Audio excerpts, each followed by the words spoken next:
El Señor esté con ustedes. Lectura del Santo Evangelio según San Juan.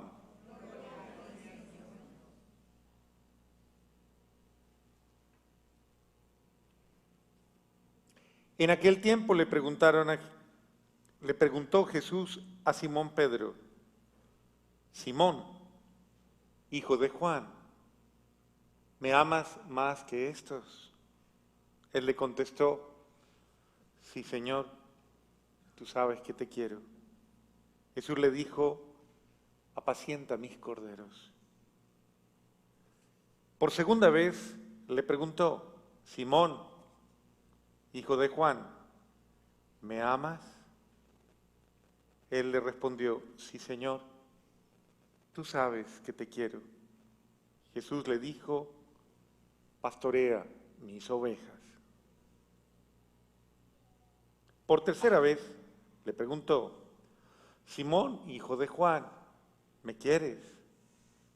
Pedro se entristeció de que Jesús le hubiera preguntado por tercera vez si lo quería, y le contestó: Señor, tú lo sabes todo, tú bien sabes que te quiero. Jesús le dijo: apacienta mis ovejas. Yo te aseguro que cuando eras joven tú mismo te ceñías la ropa e ibas donde querías, pero cuando seas viejo extenderás los brazos y otro te ceñirá y te llevará a donde no quieras. Esto se lo dijo para indicar con qué género de muerte habría de glorificar a Dios. Después le dijo: sígueme. Palabra del Señor.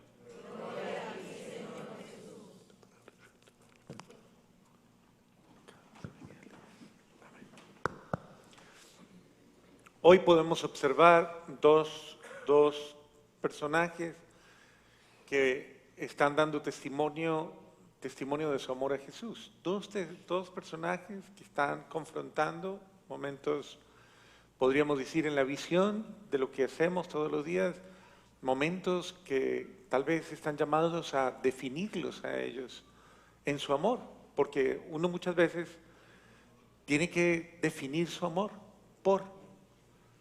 definirlo en el sentido mismo de que yo opto en el amor y decido en el mismo amor, y a eso se le llama fidelidad. En ese amor yo defino mi verdadera calidad de amor. El apóstol Pablo, quien se ve despojado de su libertad, quien se ve envuelto en situaciones que comprometen su vida y que textualmente se ha ganado enemigos, se ha ganado la controversia, personas que le rechazan, personas que no le quieren, personas a las que él incomoda por su actitud, por lo que él está haciendo. Y miren la narración, que es muy curiosa, porque es una narración que trata de tomar los elementos del historiador del momento, tomando precisamente las palabras del rey Agripa, y dice: me dirigí a la ciudad de Cesarea, y estando ahí en la ciudad me presentan esta situación, este problema, y básicamente yo comienzo a darme cuenta que no es materia seria, sino, y lo dice de pronto en un tono hasta muy jocoso, ¿no? El problema es que este señor Pablo anda hablando de un difunto, de un tal difunto llamado Jesús, que dice Pablo que está vivo. Y claro, imagínense ustedes cómo podría eso sonar en la mente de un romano o en la mente de una persona diferente, de una persona pues, con un poquito de sensatez, ¿no? Eso podría sonar como: este es otro loco más, o sea, un loco más, con una locura más. Y podría sonar como algo, tal vez, incluso como tonto, ¿no? Una discusión absolutamente tonta. Y obviamente este hombre, el rey Agripa, que lo escucha con una disposición grande a Pablo, verifica que sí, que no hay materia para condenarlo ni para hacer nada. Pero Pablo, cuando ve que básicamente lo que se quiere es poner su vida en riesgo, él es un hombre muy inteligente y recurre a los mecanismos que él tiene. Entonces dice, apelo al César, buscando una instancia superior que en un momento determinado dilate la situación. Y mire que es curioso, cuando Pablo apela a Roma, Pablo es llevado a Roma para en Roma fundar la fe. Es impresionante. Es decir, Pablo es llevado a Roma, pero en Roma funda la iglesia romana. Es decir, Dios se vale de esa contradicción, de esa persecución, para sacar de ahí un momento de bendición. ¿Cómo Pablo sabe vivir todos los momentos, incluso los malos momentos, como un momento de bendición?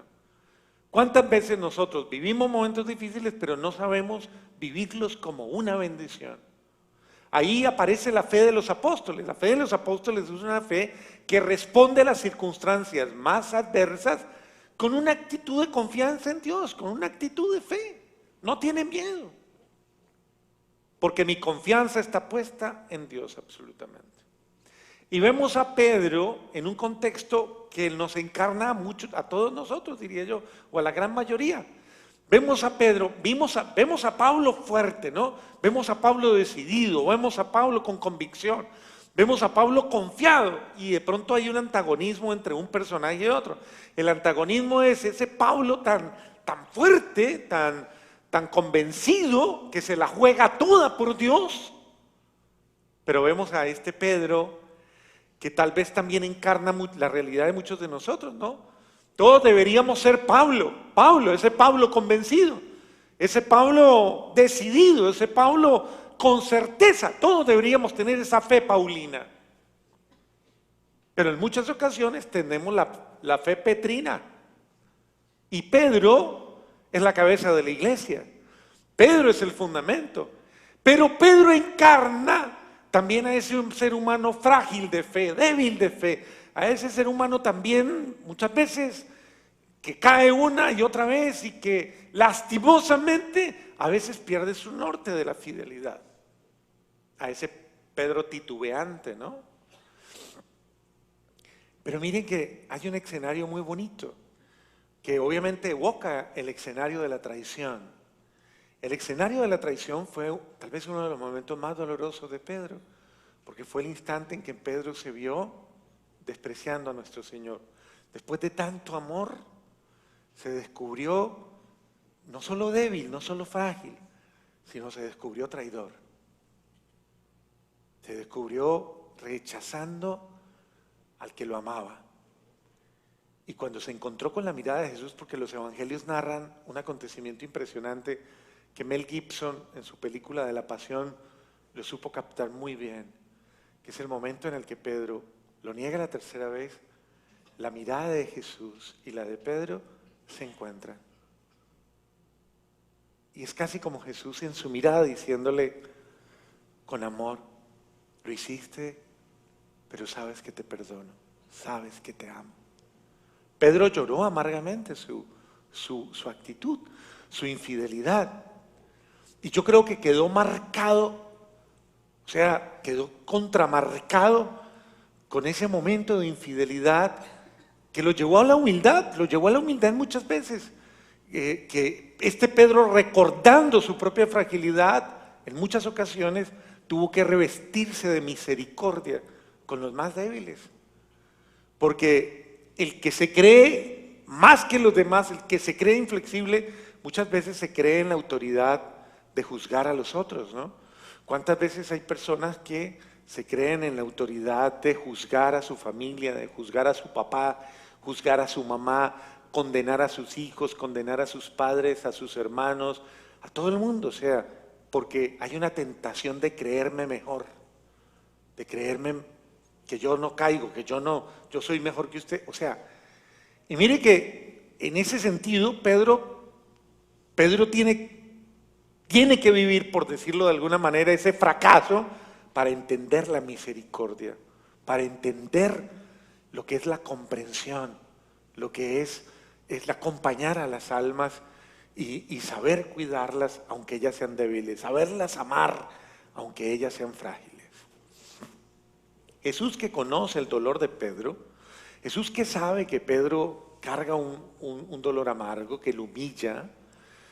Esto es una visión pascual, ¿no? Este evangelio es una visión pascual, nos está narrando un escenario de la Pascua.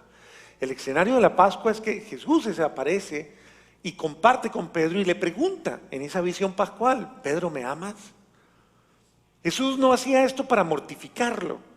Jesús lo hacía para que de alguna manera ese Pedro, que un día se sintió traidor, pudiera reivindicarse, pudiera sanar su dolor, pudiera sanar su traición. Y por eso lo lleva a ese momento: Pedro, ¿me amas? Señor, yo te amo. Pedro era un hombre honesto, era un hombre franco, era un hombre sincero. Y era un hombre que quería ser consecuente con lo que hacía, pero que muchas veces tal vez su temor humano lo llevó a caer, su fragilidad humana, su temor, su conveniencia. Y Pedro responde honestamente: te amo, Señor. Pedro encarna literalmente a ese ser humano frágil. Jesús le vuelve a preguntar, porque Jesús le responde: Pedro, ¿me amas? Señor, yo te amo. Tú sabes, te amo, Señor. Apacienta mis corderos. Si tú me amas, cuídalos como yo te cuido a ti. Cuídalos como yo te he cuidado a ti. Guárdalos como yo te he guardado a ti. Tenles paciencia como yo te la he tenido a ti. Apaciéntalos. Segunda vez, esta traducción no la trae tan explícita, pero cuando usted lee directamente del Evangelio, cuando lee de los Evangelios en su fuente original, la traducción es un poco más exacta. Dice en la segunda oportunidad: Jesús, ¿me amas más que estos? Jesús le dice a Pedro: ¿me amas más que estos? Y obviamente Pedro voltea a mirar, y obviamente Pedro puede ser consciente de que ahí hay unos que lo aman tal vez con un amor más grande que él. Nomás con mirar a Juan se daba cuenta que él no había sido capaz de permanecer ante la cruz. Juan sí lo hizo. ¿Me amas más que los demás? ¿Me amas más que los demás? Muchas veces en la vida nosotros nos damos cuenta que nosotros no amamos a Dios lo suficiente, no lo amamos. No lo amamos con generosidad. Yo sí lo amo, pero el Señor me dice: pero ¿me amas más que los demás? ¿Me amas más que los otros? O sea, ¿qué tanto me amas? Y ahí es donde nosotros debemos reconocer: ¿me falta amor por Dios? Claro que me falta amor por Dios. ¿Me falta amor verdadero? ¿Me falta amor sincero, amor generoso? Claro que me falta. Me falta amar verdaderamente a Dios. Yo digo que amo, pero tal vez me falta la constancia del amor, la perseverancia del amor, la generosidad del amor. Me falta un amor más cálido, un amor más encendido, un amor más expresivo, un amor más verdadero, un amor más fiel. Me falta amor por Dios. Pedro, apacienta mis ovejas. Es decir, a los que son como tú, Pedro, a los que como tú son fríos, a los que como tú son tibios, a los que como tú son inconstantes, a los que como tú son ambivalentes, a los que como tú un día sí, otro día no. Cuídalo. Es la actitud de Pedro, porque este es un momento, es lo que Jesús le pide a Pedro, ¿ok? Y finalmente le dice Jesús: Pedro, ¿me amas hasta el martirio? ¿Hasta dar la vida por mí? ¿Me amas hasta dar la vida por mí? Y Pedro, ya confrontado con la tercera pregunta que evoca la tercera negación, se recuerda de su fragilidad, de cuando en la última cena le dice a Jesús: yo iré contigo hasta la muerte, y al ratito le estaba negando. Y tal vez él recuerda que ya cuando una vez dijo esto, él lo traicionó. Y le dice Pedro, se entristece Pedro, porque reconoce que por él mismo no puede. Y le dice: Señor, tú lo sabes todo. O sea, es como diciéndole, tú sabes si te voy a fallar otra vez o no. El único que sabe cuán frágil soy yo, eres tú, Señor.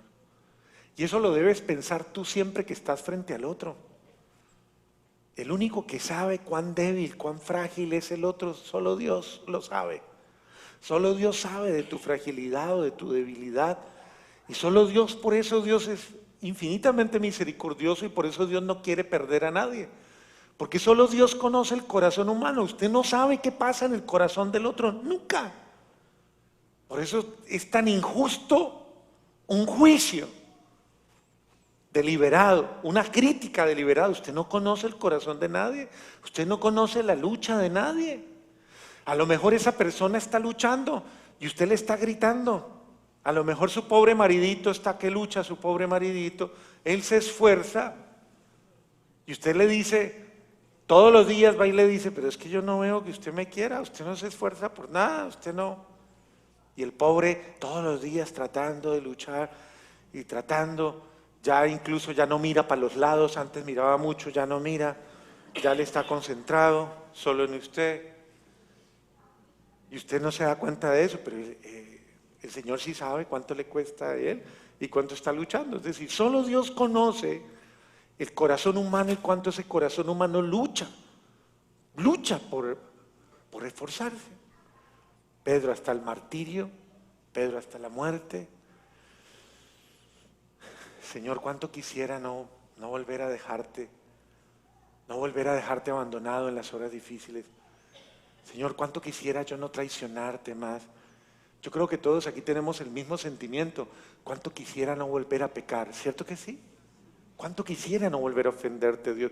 Cuánto quisiera no volver a traicionarte. Queridos hombres, ¿ustedes quieren no volver a traicionar a sus mujeres? ¿Sí o no? ¿Yo? Sí, ellos no quieren.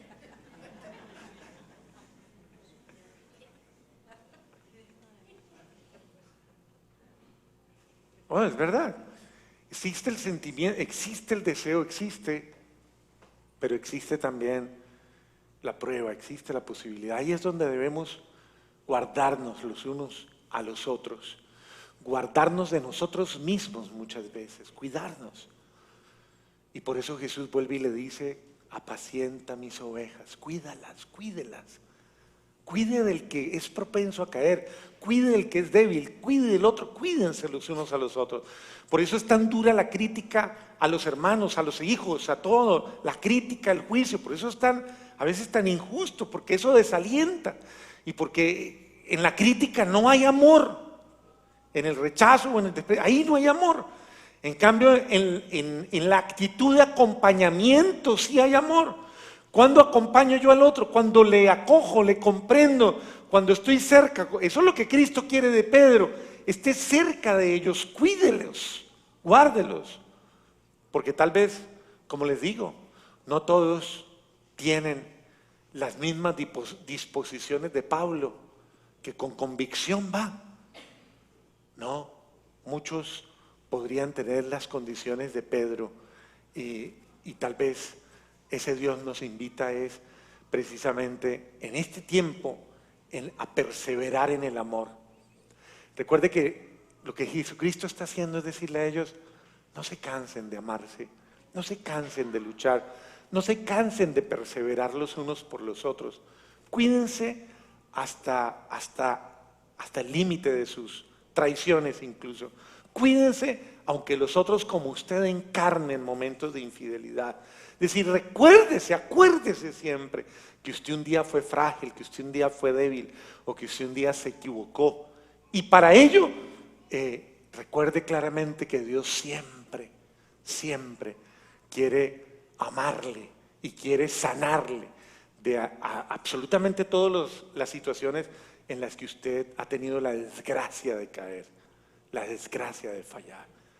Es decir, no dejemos a nadie herido en la vida. ¿Cuántas veces en la vida tenemos gente a la que con nuestras críticas, juicios, todo, las hemos dejado heridas? Y nunca les reconocemos nada, nunca les reconocemos absolutamente nada. Qué bueno es saber qué bien cae la palabra Qué bueno cae, qué bien cae la expresión de decirle a un hijo, de decirle a un esposo, a una esposa, gracias por luchar, gracias por esforzarse, gracias por intentar ser mejor, gracias por estar aquí, gracias, o sea, gracias porque a pesar de usted, usted tal vez está dando lo mejor de sí, aunque le cueste, gracias. Gracias mamá por aguantarme, gracias papá por aguantarme. Qué importante es que en la iglesia se den condiciones de amor. Mire cómo nuestro fundador, Cristo, ¿cómo trata? ¿Cómo trata Cristo a sus apóstoles? Los trata con amor, los trata con cariño y les da la oportunidad de reivindicarse con Él, de volver una vez más a levantar la cabeza, a levantarla dignamente y a profesar verdaderamente ese amor en el que tal vez algún día fallamos. Amén.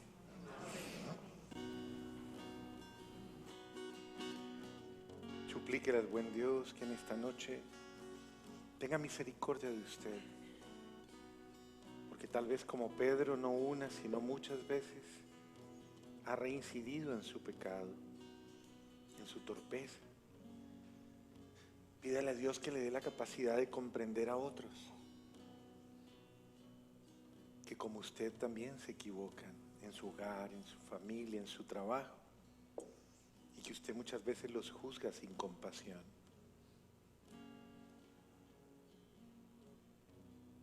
Pídale a Dios que le dé la gracia de saber comprender que solo Él nos puede ayudar, que solo Él nos puede cambiar.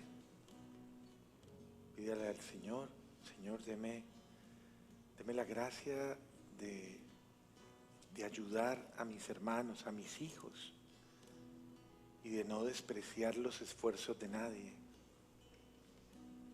Señor, ayúdeme a renovar mi fe quebrantada, mi fe violentada por mis pecados, con mi generosidad y con mi entrega. Ayúdeme, Señor, a enmendar los errores que he cometido. Ayúdeme por su amor, Señor, a vivir mi fidelidad a usted.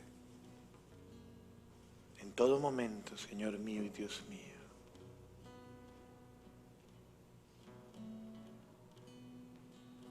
Oremos.